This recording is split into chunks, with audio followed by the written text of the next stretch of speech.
শ্রবণ করব।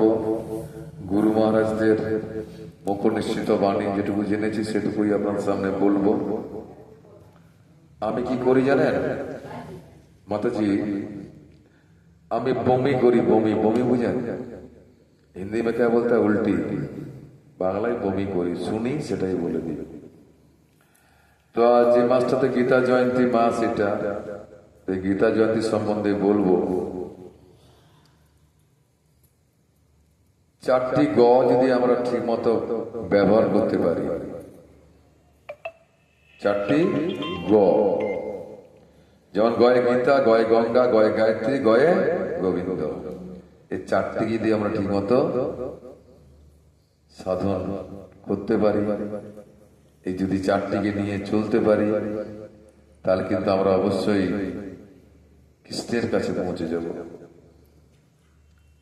4টি কি কি বললাম? গয়ে গঙ্গা, তারপরে গয়ে গয়ে গীতা, গয়ে গঙ্গা, গয়ে গায়ত্রী, গয়ে গোবিন্দ। 4টি গকে আমরা ধরে রাখতে হবে আমাদের। আর যারা আজকে মিস করবে, অন্যদিন আমরা বলবো কি না কোনো ঠিক নাই, আজকে বলে দিচ্ছি। তো গীতা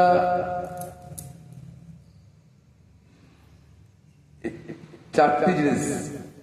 তো গীতা কোথা থেকে এসছে? গীতা কোথা থেকে এসছে? ভগবানের মুখ নিশ্চিত বাণী। গঙ্গা ভগবানের চরণ কমল থেকে এসছে। গায়ত্রীও ভগবানের মন্ত্র, কিন্তু গায়ত্রী অনেকগুলো বিধি নিষেধ আছে, যেমন নিয়ম আছে। কিরকম নিয়ম আছে? গায়ত্রী আর ভাগবতে কোনো ইয়ে নেই, কিন্তু ভাগবতে আর গায়ত্রীর মধ্যে ডিফারেন্সটা হচ্ছে যে গায়ত্রী যেমন করতে হবে, আপনাকে শুনতে হবে, থাকতে হবে, আসন পাঠতে হবে, জল থাকতে হবে, আচমন করতে হবে, অনেক নিয়ম আছে। কিন্তু ভাগবতে সেসব নিয়ম নাই। যেখানে যাবেন সেখানেই শ্রবণ করতে পারবেন, কোনো ওর মধ্যে অপবিত্র কোনো গল্প নেই, শুনলেই সব হবে। ভাগবত নাম একটা এমনই জিনিস। তো গায়ত্রী আর ভাগবত কোনো ইয়ে নেই। আর গোবিন্দ, তো গোবিন্দ স্বয়ং ভগবান। তো এই গীতাতে বলছে গীতাটা কেমন, এই 4টি জিনিস নিলে কি হতে পারে আমাদের, 4টি গকে যদি ধারণ করতে পারে তাহলে কি লাভ হতে পারে।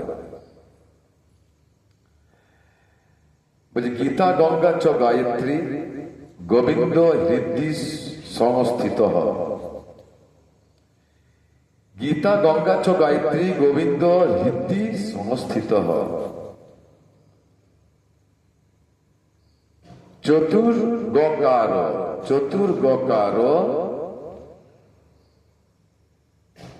স্বয়গাদ, চতুর্গকার স্বয়গাদ পুনর্জন্ম ন বিদ্যতে।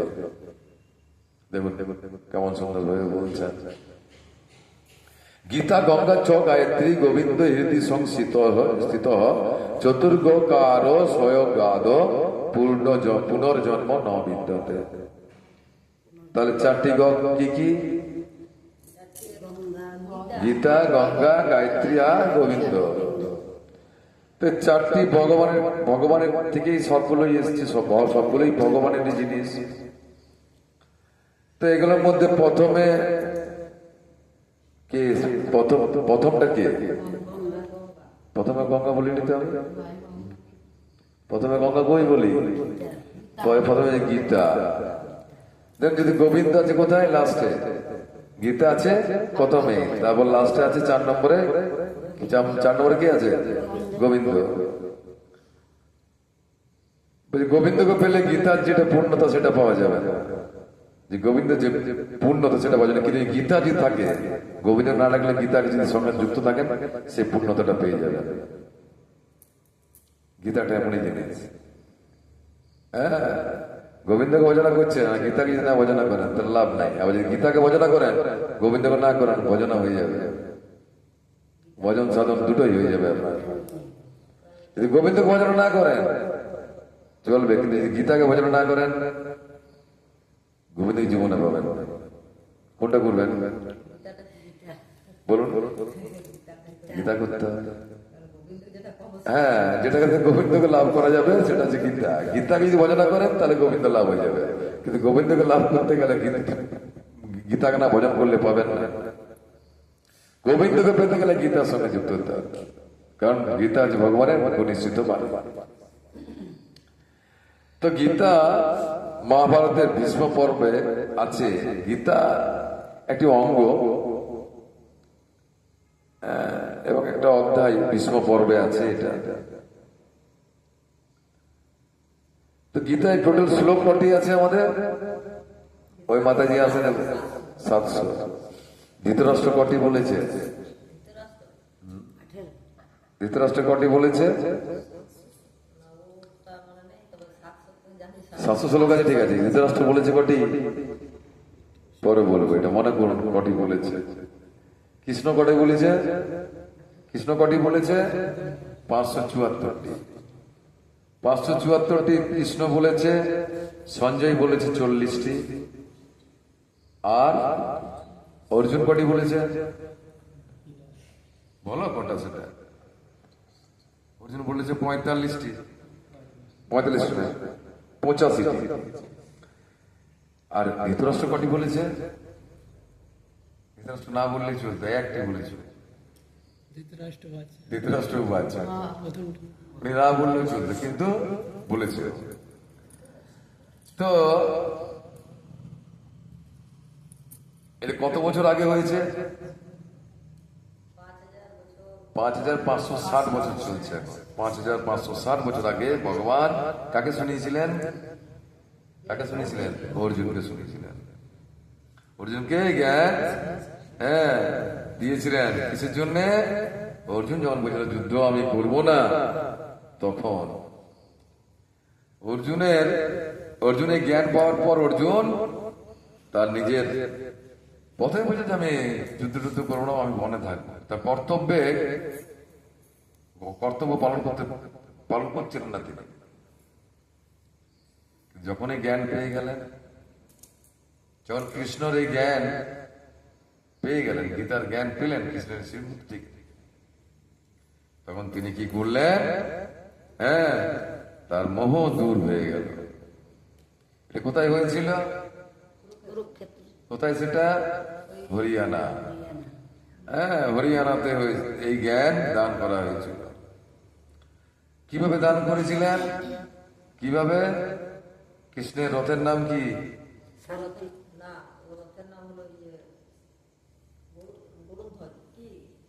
কৃষ্ণের রথের নামটা কি? কৃষ্ণের রথের নামটা হচ্ছে নন্দীঘোষ। নন্দীঘোষে বসে পড়ে এই জ্ঞানটা দান করেছিলেন। কাকে? নন্দীঘোষ না, রথটার নাম নন্দীঘোষ। নন্দীঘোষে চেপে তিনি কৃষ্ণ অর্জুনকে তিনি দান করেছিলেন। এটা কোন দিনে হয়েছিল? এই দানটা কবে হয়েছিল? মোক্ষদা একাদশীর দিনে। কোন দিনে? মোক্ষদা একাদশীর দিনে। তো মোক্ষদা একাদশীর দিনে এই জ্ঞান দান করেছিলেন ভগবান স্বয়ং তার প্রিয় ভক্ত।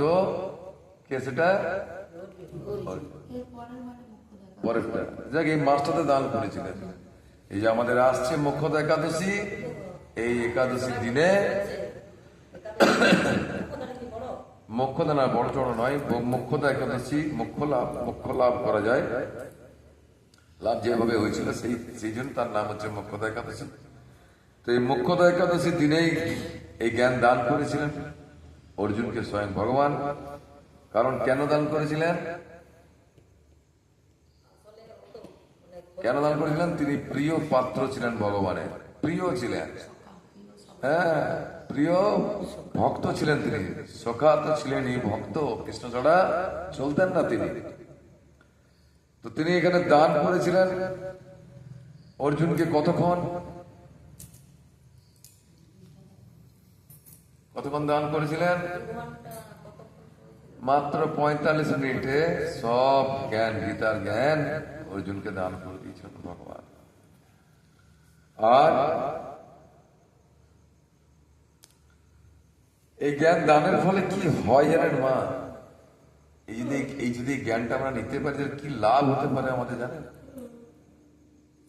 এই জ্ঞান যদি আমরা লাভ করতে পারি, যদি গীতার এই জ্ঞান যদি আমরা একটু আধটু বোঝার চেষ্টা করি, শান্তি লাভ হয়, শান্ত হওয়া যায়, শান্তি লাভ করা যায়। কিন্তু আমরা সেটাও করতে চাই না। দেখুন, বিয়ে বাড়ি আছে, যাবো একটা পাঠটা সেরে পরে যেতে গেলে কি হতো? খাবার কমই যাবে নাকি? যারা আসেনি আছে টিফিনি করে নিয়ে চলে আসতো, ছেলে টেলে যেয়ে বলে আচ্ছা আউট অফ বান ক্লাসটা মিস করা যাবে না। না যাবো আমি, বৃহস্পতিবার দিন যাবো না, শুক্রবার দিন, আজ কি বার? বুধবার, বৃহস্পতিবার দিন যাবো, আজকে বিয়ে বাড়ি। ও তাহলে আজকে যান, তাহলে তাহলে তো ঠিকই আছে, ঠিক আছে, কর্তব্য রাখতে হবে।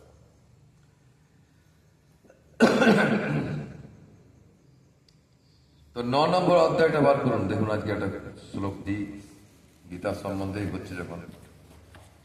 9 নম্বর গীতাতেও বলছেন, কেমন কি বলছেন? মামি পার্থ ব্যাপাশ্রিত যে অপিসু পাপ যৌনয়। কি বলছে? মামি পার্থ ব্যাপাশ্রিত যে অপিসু পাপ যৌনয় স্ত্রী বৈশ্য তথা শূদ্রা তে অপি জানতি পরাম গতি। ভগবান গীতাতে বলে দিচ্ছেন, কি বলছেন? মামি পার্থ ব্যাপাশ্রিত, যে পার্থ, যারা আমাকে বিশেষভাবে আশ্রয় করে, যারা আমার চরণ ছাড়া চিন্তা কিছুই করে না, মামি পার্থ ব্যাপাশ্রিত, সে যদি শুধু পাপী নয়, শুধু পাপী নয়, সে যে পাপ জনির থেকে জন্মগ্রহণ করেছে, যে জনিটার কথা বলছে, পাপ জনি, শুধু পাপী তো দূরের কথা হয়ে গেল, যে পাপটা যেখান থেকে তৈরি হচ্ছে, ওই পাপ জনিতে যদি কেউ জন্মগ্রহণ করে থাকে, পাপ জনি মুক্ত, সেও কিন্তু উদ্ধার হয়ে যাবে। হ্যাঁ, মামি পার্থ ব্যাপাশ্রিত যে অপিসু পাপ যৌনয় স্ত্রী বৈশ্য তথা শূদ্রা তে অপি জানতি পরাম গতি। ভগবান কেমন সুন্দর রাজগুজ্জ যোগে বলে দিচ্ছে, বলছে স্ত্রী বৈশ্য শূদ্রা তারা তো হবেই, যারা পাপ জনি মুক্ত, তারাও কিন্তু গীতার কথা শ্রবণ করলে উদ্ধার হয়ে যাবে। আমরা গীতা পড়বো না, শ্রবণ করবো না, হ্যাঁ কি না? আমরা গীতার সঙ্গে যুক্ত থাকবো। হে পার্থ, যারা আমাকে বিশেষভাবে আশ্রয় করে, তারা যদি স্ত্রী বৈশ্য শূদ্র আদি নিচু কুলজাত হলেও অবিলম্বে পরাগতি লাভ করে নেবে। তাহলে বলো, গীতা কি জিনিস বুঝতে পারছেন তো? এখানে দিয়েছে কি গীতাতে, শ্লোকটাতে কি দিয়েছে? গীতা গঙ্গা চ গায়ত্রী। কেন গায়ত্রী গঙ্গা চ গীতা লিখতে পারত তো? আগে গীতা কেন?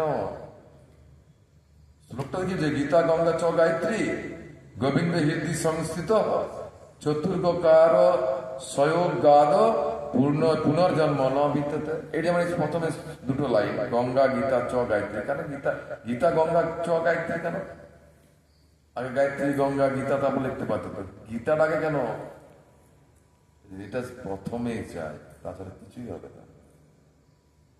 তাই আমরা যদি গীতা ঠিক মতো আমরা শ্রবণও করি, বলছে করলা খেতে কেমন?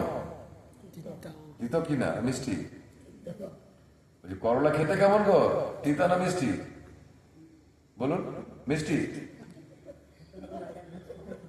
কেমন বাবা? হাসার কি আছে?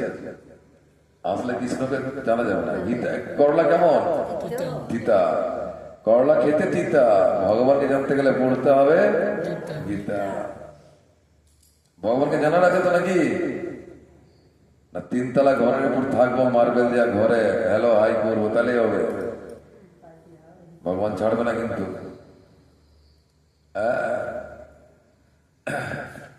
আর যারা এটাকে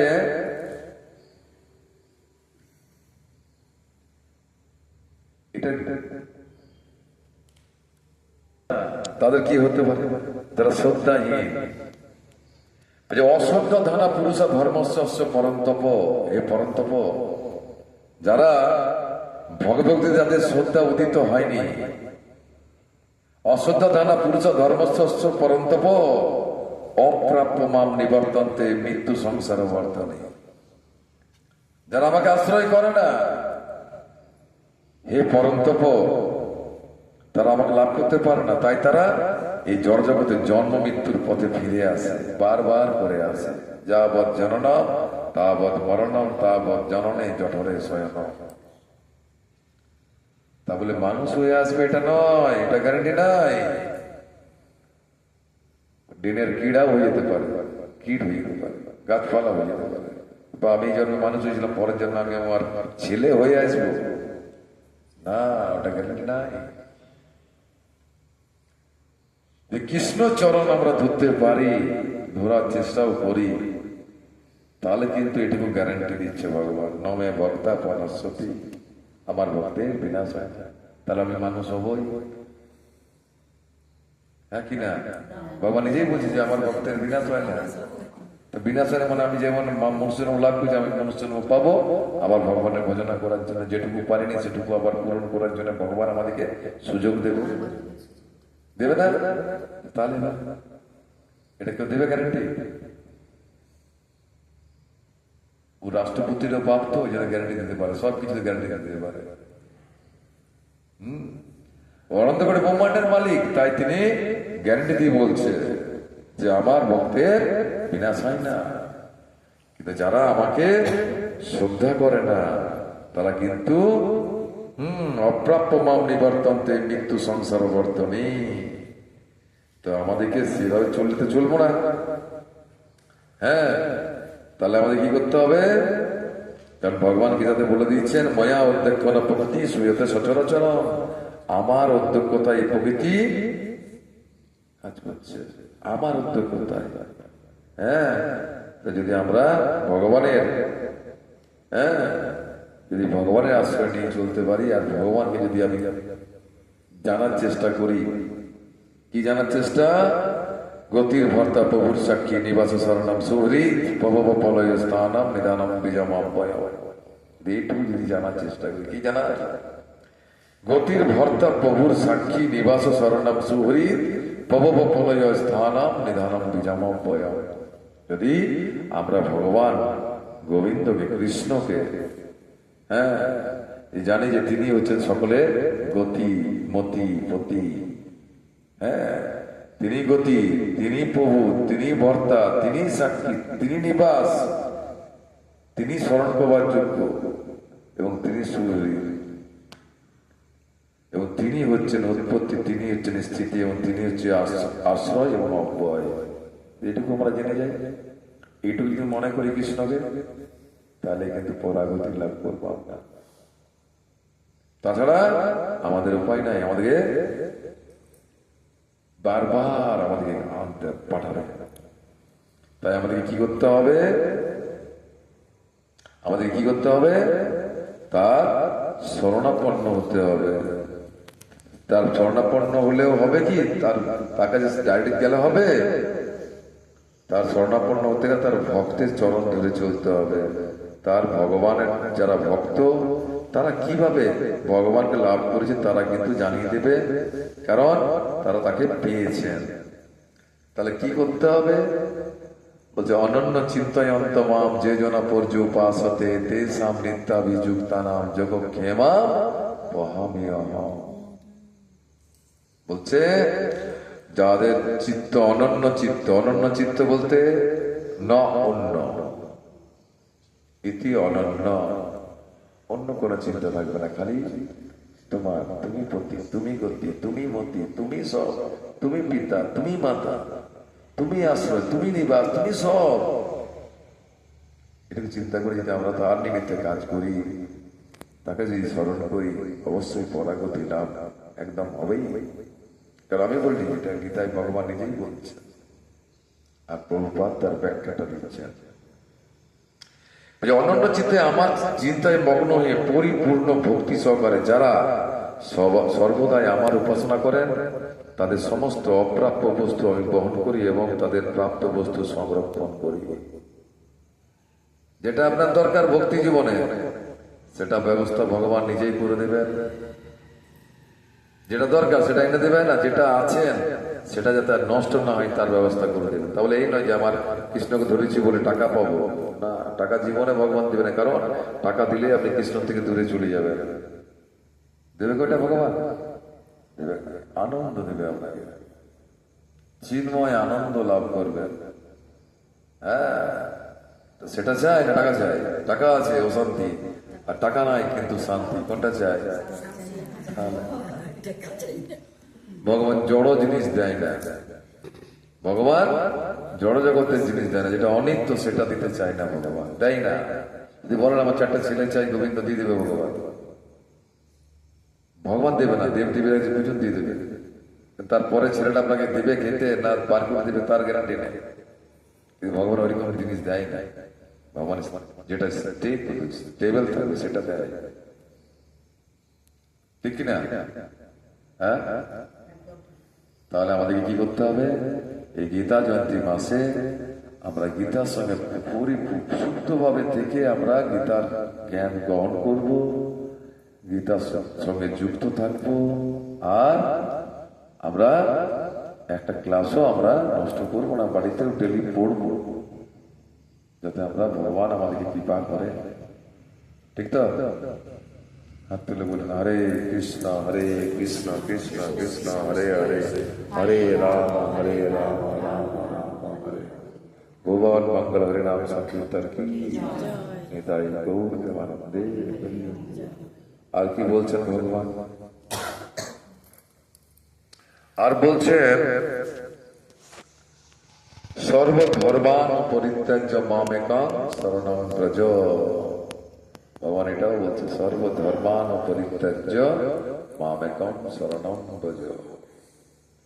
ওই সব আমাদের কটি আছে, রিপু কটা, ওই মাতাজি আসতে লিখত। হ্যাঁ, কেটা রিপু হ্যাঁ, ইন্দ্র কোটা, রিপু কোটা। রিপু কি বলবে? রিপু মানে হচ্ছে শত্রু, আমাদের শত্রু হচ্ছে ছোটা, কাম ক্রোধ লোভ মোহ মদ আশ্চর্য। ঠিক তো বলছে সর্বধর্মান পরিত্যাজ্য মামেকাং শরণং ব্রজ। 6টি রিপুকে দমন করতে হবে। কাম ক্রোধ লোভ মোহ মদ আশ্চর্য। হ্যাঁ, এই 6টি রিপুকে আমরা যদি দমন করি, দমনের পর কি হবে? আরেকটা জিনিস এখানে বলেছে সর্বধর্মান পরিত্যাজ্য মামেকং শরণং ব্রজ অহং তাং সর্ব পাপেভ্য মাম মুক্ষ্যামি মা শুচি।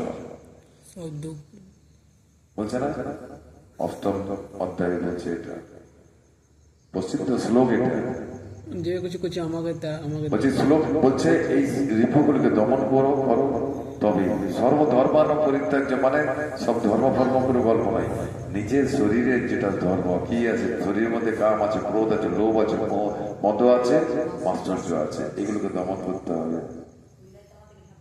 এগুলো দমনটা হবে কিসে? সর্বধর্মান পরিত্যাজ্য মাম একম শরণম ব্রজ। লেখা আছে না গীতাতে? 8দশ অধ্যায়ে কি বলছে? পরিত্রাণায় সাধুনা, এই কি বললাম এটা? সর্বধর্মান পরিত্যাজ্য মাম একম শরণম ব্রজ। যে 6টা রিপুকে দমন করার ক্ষমতা আমাদের আছে, পারবো না আমরা। কৃপা চাই। কার কৃপা চাই? গোবিন্দ না, মাম একম, আমি আর আমার একজন আছে, মাম একম। মাম একম কে? একমটা হচ্ছে রাধারানী। মাম একম কোথায় আছেন তিনি? শরণম ব্রজ। কোথায়? ব্রজধাম, ব্রজতে আছে, বৃন্দাবনে। মাম একম শরণম ব্রজ। তাহলে আমি কি করবো? তোমার অহম তাম সর্ব পাপেভ্য মোক্ষয়ামি মা সূচ, তোমার আমি সব উদ্ধার করবো, একটা উপায় থাকবে। ক্লিয়ার হচ্ছে না হয়নি? বুঝতে পারা যাচ্ছে? মাম একম শরণম ব্রজ অহম তাম, অহম তাম মানে আমি তোমার, অহম তাম সর্ব পাপেভ্য মোক্ষয়ামি মা সূচ, তোমার কোন সূচনা করার দরকার নাই, আমি সব উদ্ধার করে দেবো। হ্যাঁ, হরে কৃষ্ণ। আব্দুল্লাহ বলতে হবে হরে কৃষ্ণ কৃষ্ণ কৃষ্ণ হরে হরে, হরে রাম রাম রাম হরে হরে। গোবর মঙ্গল হরিনাম সংকীর্তন কি, শ্রীনিবাস প্রভু মানিক চাঁদ প্রভু কি, গুরুদেব কি জয়, গৌর দেব হরি। দেন আজকে কি একাদশী আছে, একাদশীর পাঠটা করি একটু।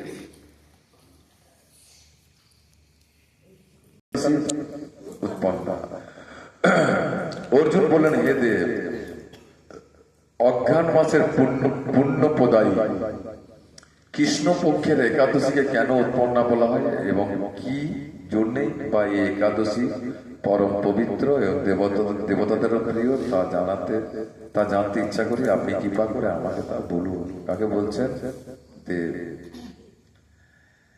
ভগবানকে বললেন। শ্রী ভগবান বললেন, হে পিতা পুত্র, পূর্বে সত্য যুগে মোর নামে এক দানব ছিল। কি দানব? মোর। অদ্ভুত আকৃতি বিশিষ্ট সে দানবের স্বভাব ছিল অত্যন্ত কোপন। সে দেবতাদের ভীতপদ ছিল, দেবতারাও তারা ভয় পেত। কাকে? মোরকে ভয় পেত তারা। যুদ্ধে দেবতাদের এমনকি স্বর্গরাজ্য ইন্দ্রকে পর্যন্ত পরাজিত করে স্বর্গ থেকে বিতাড়িত করেছিল। কে? মোর। এভাবে দেবতারা পৃথিবীতে বিচরণ করতে বাধ্য হয়েছে। তখন দেবতারা স্বর্গে থাকতে পারে না, মোর রাজত্ব করছে স্বর্গে, দেবতাদেরকে পাঠিয়ে দিচ্ছে মরতে, যাও। তখন দেবতারা মহাদেবের কাছে গিয়ে নিজেদের সমস্ত দুঃখ সবিস্তারে জানালেন। শুনে মহাদেব বলেন, হে দেবরাজ, যেখানে স্বর্ণাগত বৎসল জগন্নাথ গরুধ্বজ বিরাজ করছেন, তোমরা সেখানে যাও। দেখুন দেবাদেব মহাদেব কত পিওর ভক্ত, পিওর বৈষ্ণবানা যথাসম্ভব। বৈষ্ণবের কাছে দেখুন যে আমার যে কেন এসছো, তুমি জগন্নাথের কাছে যাও। হ্যাঁ, তোমরা সেখানে যাও। তিনি আশ্রিতদের পরিত্রাণকারী, তিনি নিশ্চয়ই তোমাদের মঙ্গল বিধান করবেন। যাও এখানে। কোথায়? মদন গোপাল মন্দির যাও, নিশ্চয়ই আমাদের সবকিছুর বিধান তিনি করে দেবেন। কিন্তু যাবো না, কি করে হবে? দেবতাদের কথা মতো দেবরাজ ইন্দ্র দেবতাদের নিয়ে ক্ষীর সমুদ্রের তীরে গমন করলেন। তাই গর্ভ উদ্যোগসায়ী, ক্ষীর উদ্যোগসায়ী আছে না, এগুলো এনারা বর্তমানে মনে বিষ্ণুরা। তখন জলে স্থায়িত্ব শ্রী বিষ্ণুকে দর্শন করে দেবতারা হাত জোড় করে তার স্তব করতে লাগলেন। তাহলে ক্ষীর সমুদ্রে কে আছে? ক্ষীর উদ্যোগসায়ী বিষ্ণু। ওখানে তিনি স্বয়নে আছেন। স্তুতির মাধ্যমে নিজ নিজ দৈন্য ও দুঃখের কথা তারা ভগবানকে জানালেন। কাকে জানালেন? বিষ্ণুকে। ক্ষীর উদ্যোগসায়ী বিষ্ণুকে জানালেন। কটি আছে বিষ্ণু? কি কি বলো? গর্ভ উদ্যোগসায়ী বিষ্ণু, ক্ষীর উদ্যোগসায়ী বিষ্ণু, মহাবিষ্ণু। তখন দেবতারা তার দৈন্য দুঃখের কথা তারা ভগবানকে জানালেন। ভগবান সব শ্রবণ করলেন। ইন্দ্রের কথা শুনে ভগবান নারায়ণ বললেন, হে ইন্দ্রিয়, হে ইন্দ্র, সেই মোর দানব কি রকম, সে কেমন শক্তিশালী তা আমায় বল। ইন্দ্রকে শুনেছে, কারণ ইন্দ্রকে জন্য শুধু ইন্দ্রকে স্বর্গের রাজা, রাজাকে শোনাচ্ছে, রাজা তুমি বলো মোরের চেহারাটা কেমন, হ্যাঁ সে কেমন শক্তিশালী তা আমায় বলো। ইন্দ্র বললেন, হে ভগবান, প্রাচীনকালে ব্রহ্ম বংশে তালজঙ্গা নামে এক অতি পরাক্রমী অসুর ছিল। কি নাম? তালজঙ্ঘা। তালজঙ্গা নামে এক অতি পরাক্রমী অসুর ছিল। তারই পুত্র সে মোর অত্যন্ত বলশালী, ভীষণ উৎকট, দেবতাদের ভয় উৎপাদনকারী, দেবতাদেরকেও ভয়ে অস্থির করে রাখত। সে চন্দ্রাবতী নামে এক পুরীতে বাস করত। চন্দ্রাবতী নামে এক পুরীতে সে বাস করত। তাহলে নিজের বাড়ি কোথায়? চন্দ্রাবতী নামে এক পুরী ছিল, সেই পুরীতে থেকে সে থাকত, চন্দ্রাবতী। স্বর্গ থেকে আমাদের বিতাড়িত করে তার স্বজাতি কাউকে রাজা, কাউকে অন্যান্য দিকপাল রূপে প্রতিষ্ঠিত করে তখন সে দেবলোক সম্পূর্ণ অধিকার করেছে। তার প্রবল প্রতাপে আজ আমরা পৃথিবীতে বিচরণ করছি, মর্তভূমিতে বিচরণ করতে হচ্ছে। হে ভগবান, আমার কৃপা করুন, কি করব বলুন। ইন্দ্রের কথা শুনে ভগবান দেবদ্রোহীদের প্রতি অত্যন্ত ক্রোধান্বিত হলেন, দেবতাদের উপর রেগে গেলেন। কে রেগে গেলেন? নারায়ণ। তিনি দেবতাদের সঙ্গে চন্দ্রাবতী পুরীতে গেলেন। তিনি দেবতাদের সঙ্গে চন্দ্রাবতী পুরীতে গেলেন। সেই দৈত্যরাজ শ্রী নারায়ণকে দর্শন করে পুনঃ পুনঃ গর্জন করতে লাগলো। কে দৈত্যরাজ? মোর। দেবতা ও অসুরদের মধ্যে তুমুল যুদ্ধ শুরু হয়ে গেল। যুদ্ধে দেবতারা পরাজিত হয়ে একদিক এদিক ওদিক পালিয়ে গেল। তখন যুদ্ধক্ষেত্রে শ্রী নারায়ণকে একা দেখে সেই দানব তাকে দাঁড়াও দাঁড়াও বলতে লাগলো। দেবতাদের সঙ্গে ভগবান সঙ্গে গেছে, দেবতাদের সঙ্গে দেবতাকে দেখিয়ে দেবতার সাথে মুরের ঝগড়া করে যুদ্ধ আরম্ভ হয়ে গেছে। এই যুদ্ধ যেই যুদ্ধ আরম্ভ হয়েছে, মুরের ওই ভয়ঙ্কর শরীর আর চেহারা দেখে সব দেব দেবীরা দেবতারা সব পালাতে আরম্ভ করে। কিন্তু নারায়ণ তো যায়নি, নারায়ণ দাঁড়িয়ে আছে। দেবতা ও অসুরদের মধ্যে তুমুল যুদ্ধ শুরু হয়ে গেল। যুদ্ধে দেবতারা পরাজিত হয়ে এদিক ওদিক পালিয়ে গেল, তারা হেরেও গেল দেবতারা। তখন যুদ্ধক্ষেত্রে শ্রী নারায়ণকে একা দেখে সে দানব তাকে দাঁড়াও দাঁড়াও বলতে লাগল। ভগবানও ক্রোধে গর্জন করে বললেন, হে দুরাচার দানব, আমার বাহুবল দেখো। এই বলে অসুর পক্ষীয় সমস্ত যোদ্ধাদের দিব্য বাণের আঘাতে নিহত করতে লাগলেন। কে বলল? বলছে ভগবানও ক্রোধে গর্জন করে বললেন, হে দুরাচার দানব, আমার বাহুবল দেখো। এই বলে অসুর পক্ষীয় সমস্ত যোদ্ধাদের দিব্য বাণের আঘাতে নিহত করতে লাগলেন।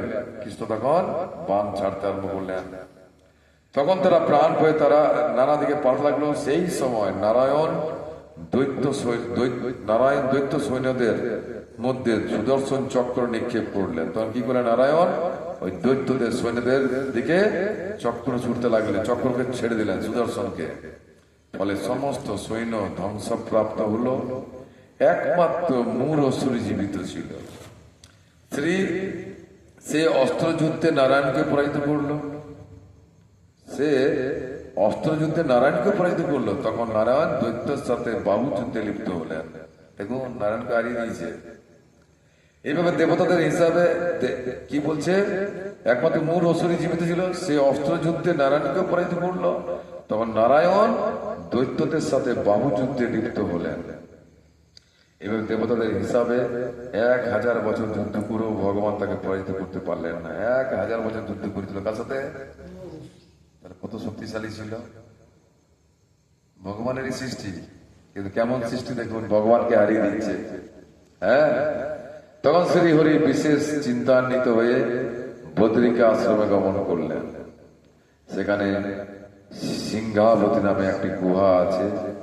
এই গুহাটি 1 দ্বার বিশিষ্ট এবং 12 যোজন অর্থাৎ 86 মাইল বিস্তৃত। কত বড় গুহাটি চিন্তা করুন, 86 মাইল, মানে এখান থেকে বর্ধমান ধরুন, এত লম্বা গুহাটি। ভগবান বিষ্ণু সেই গুহার মধ্যে শয়ন করলেন।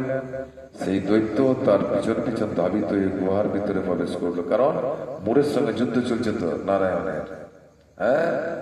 ভগবান তখন পিছুতে আরম্ভ করছে, পিছুতে আরম্ভ করে এই গুহার মধ্যে ঢুকে গেলেন। সিংহাবতী নামক একটি গুহাতে তিনি ঢুকে গেলেন। সেটি কোথায়? বদ্রিকা আশ্রম, বদ্রীনাথ। সেই দৈত্য তার পিছন পিছন ধাবিত গুহার ভিতরে প্রবেশ করলো। সে বিষ্ণুকে নির্দিত বুঝতে পারলো। কে বুঝতে পারলো? মোর, যে বিষ্ণু এখানে শুয়ে আছে। অত্যন্ত আনন্দিত হয়ে ভাবতে লাগলো, আমার সাথে যুদ্ধে পরাজিত হয়ে বিষ্ণু এখানে গোপনে শুয়ে আছে, এখন আমি তাকে অবশ্যই বধ করব। কি করব? বধ করব। দানবের এইরকম চিন্তার সঙ্গে সঙ্গে শ্রী বিষ্ণুর শরীর থেকে একটি কন্যা উৎপন্ন হলো। কি হলো? দানবের যেই এই চিন্তা, কিন্তু দানবের শরীরে তো সেই কৃষ্ণের চিপ লাগানো আছে, কৃষ্ণের অংশ তো। দানব ভিতরে তো ভগবান আছেন, চতুর্ভুজ নারায়ণ রূপে বিস্তার বিরাজ করছেন। উনি তো সব জানতে পারলেন যে দানবের ইচ্ছাটা কি। দানব যখন জেনে নিলেন যে বিষ্ণু শুয়ে আছে, তখন বলছে যে এই সময় মৌকা, বিষ্ণুকে হত্যা করব। দানবের এরকম চিন্তার সঙ্গে সঙ্গে শ্রী বিষ্ণুর শরীর থেকে একটি কন্যা উৎপন্ন হলো। সেই কন্যাই হচ্ছে উৎপন্না একাদশী। কি একাদশী? উৎপন্না একাদশী। কি যা তিনি রূপবতী, সৌভাগ্যশালিনী, দিব্য অস্ত্র শস্ত্র ধারিণী এবং বিষ্ণু তেজ সম্ভূতা বলে মহাপরাক্রমশালী ছিলেন তিনি। সেই বিষ্ণু শরীর থেকে যিনি বেরোলেন, বিরাট শক্তিশালী। হ্যাঁ, দৈত্যরাজ সেই স্ত্রী রূপিণী দেবীর সাথে তুমুল যুদ্ধ শুরু করলো। কে? মৌর। আর এই উৎপন্না একাদশীর যুদ্ধ আরম্ভ হয়ে গেল। যুদ্ধ চলছে। কিছুকাল যুদ্ধের পর দেবীর দিব্য তেজে অসুর ভস্মিত হয়ে গেল। কিছুকাল ধরে যুদ্ধ হয়েছে। তারপর কি হলো? অসুর পুড়ে ছাই হয়ে গেল, ভস্মীভূত হয়ে গেল। তারপর বিষ্ণু জেগে উঠে সেই ভস্মীভূত দানবকে দেখে বিস্মিত হলেন। এক দিব্য কন্যাকে তার পাশে হাত জোর করে দাঁড়িয়ে থাকতে দেখলেন। বিষ্ণু বললেন, হে মহাপরাক্রান্ত উগ্রমূর্তি, এই মূর দানবকে কে বধ করলো? যিনি একে হত্যা করছেন তিনি নিশ্চয়ই প্রশংসনীয় কর্ম করেছে। বিষ্ণু শরীর থেকে বেরিয়েছে, কিন্তু বিষ্ণু এসে বলছে যে এই পরাক্রান্তশালী উগ্রমূর্তি এই নূর দানবকে কে হত্যা করলো, কে বধ করলো? যিনি একে হত্যা করেছে তিনি নিশ্চয়ই প্রশংসনীয় কর্ম করেছে। সেই কন্যা বলেন, হে প্রভু, আমি আপনার শরীর থেকে উৎপন্ন হয়েছি। আপনি যখন ঘুমিয়েছিলেন তখন এই দানব আপনাকে বধ করতে চেয়েছিল, তা দেখে আমি তাকে বধ করেছি। আপনাদের কৃপাতে আমি তাকে বধ করতে পেরেছি। ওই উৎপন্না একাদশী বলছে। এই কথা শুনে ভগবান বললেন, আমার পরাশক্তি তুমি একাদশীতে উৎপন্ন হয়েছ, তাই তোমার নাম হবে একাদশী। আমি এই ত্রিলোকে দেবতা ঋষিদের অনেক বর প্রদান করেছি। হে ভদ্রে, তুমিও তোমার মন মতো বর প্রার্থনা করো, আমি তোমাকে তা প্রদান করবো। কে বলছে? বিষ্ণু। কাকে বলছে? এই উৎপন্না একাদশী। তুমিও বলো। আমি বুঝে ভগবান বলছে, আমি সব দেবতাদেরকে অনেক বর প্রদান করেছি, তুমিও বলো তুমি কি বর চাও। একাদশী বললেন, হে দেবেশ। দেবেশ মানে এর মানে জানতে হবে। দেবেশ মানে দেবরে ঈশ্বর। হ্যাঁ, দেবতাদের যিনি ঈশ্বর তাকেই বলছে দেবেশ। দেবেশ কাকে বলছে? বিষ্ণুকে। তাহলে দেবতাদের ঈশ্বরকে কৃষ্ণ। হে দেবেশ, ত্রিভুবনে সর্বত্র আপনার কৃপায় সর্ববিঘ্ন নাশিনী সর্বদায়িনী রূপে যেন পরম পূজ্য হতে পারি। হে দেবেশ, ত্রিভুবনে সর্বত্র আপনার কৃপায় সর্ববিঘ্ন নাশিনী সর্বদায়িনী রূপে যেন আমি পরম পূজ্য হতে পারি, এ বিধান করুন। আপনার প্রতি ভক্তিবশত যারা শ্রদ্ধা সহকারে আপনার ব্রত উপবাস করবে তাদের সর্বসিদ্ধি লাভ হবে, এই বর প্রদান করুন। কাকে বলছে? উৎপন্না তো বর চাইছে। তুমি বরটা কি চাও? বলছে, জানো, ত্রিভুবনে সর্বত্র আপনার কৃপায় সর্ববিঘ্ন নাশিনী এবং সর্বদায়িনী রূপে যেন পরম পূজ্য হতে পারি, এই বিধান করুন। আপনার প্রতি ভক্তিবশত যারা শ্রদ্ধা সহকারে আপনার ব্রত উপবাস করবে তাদের সর্বসিদ্ধি লাভ হবে, এই বর প্রদান করুন। বিষ্ণু বললেন, হে কল্যাণী, তাই হয়। বাস, ভগবান বললেন তাই হয়। হয়ে গেল কৃপা। উৎপন্না নামে প্রসিদ্ধ তোমার ব্রত পালনকারীর সমস্ত ইচ্ছা পূর্ণ হবে। তুমি তাদের সকল মনোবাসনা পূর্ণ করবে, এতে কোনো সন্দেহ নেই। ভগবান বলে দিচ্ছে, দেখুন, তোমাকে আমার শক্তি বলে মনে করি, তোমাকে আমার শক্তি বলে মনে করি, তাই তোমার ব্রত পালনকারী সকলে আমারই পূজা করবে। ওই তোমার যদি এই ব্রত ভালো করে পালন করা হয়, অলিখিত ভাবে আমারই পূজা করা হচ্ছে। কার? বিষ্ণু। তাই তোমার ব্রত পালন করে সকলে আমার পূজা করবে, এর ফলে তারা মুক্তি লাভ করবে। তুমি হরিপ্রিয়া নামে জগতে বিখ্যাত হবে।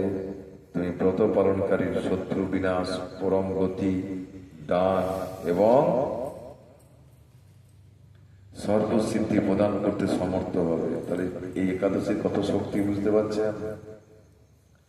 ভগবান বিষ্ণু এইভাবে উৎপন্ন একাদশীকে বরদান করে অন্তরিত হলেন।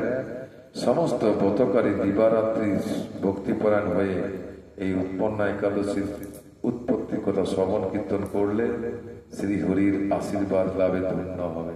এই যে একাদশীর ব্রত কথা শুনলেন, আর যারা ঘুমালেন তারা তো ঘুমালেন, যারা শুনলেন তারা কিন্তু ভগবানের কৃপা লাভ করবেন। জয় উৎপন্ন একাদশী, নিতাই গৌর প্রেমানন্দে।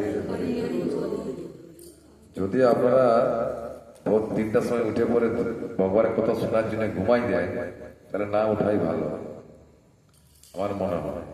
লোককে বলে বড়াই লাভ নাই যে আমি 4টার সময় ডেলি উঠি না। সেভাবে থাকুন, ভগবানের কথা হচ্ছে আমি ঘুমাবো কি? তাহলে কি জেনে এসছি এখানে? বিআইকে বিআইনকে বলা যাবে, হ্যাঁ গো গীতা ক্লাস চলছে আমাদের, সেটা বলা যাবে। আমি না হইলে খুব খারাপ লাগে, তো এরকম বলে দিবেন, আরে স্টপ করো।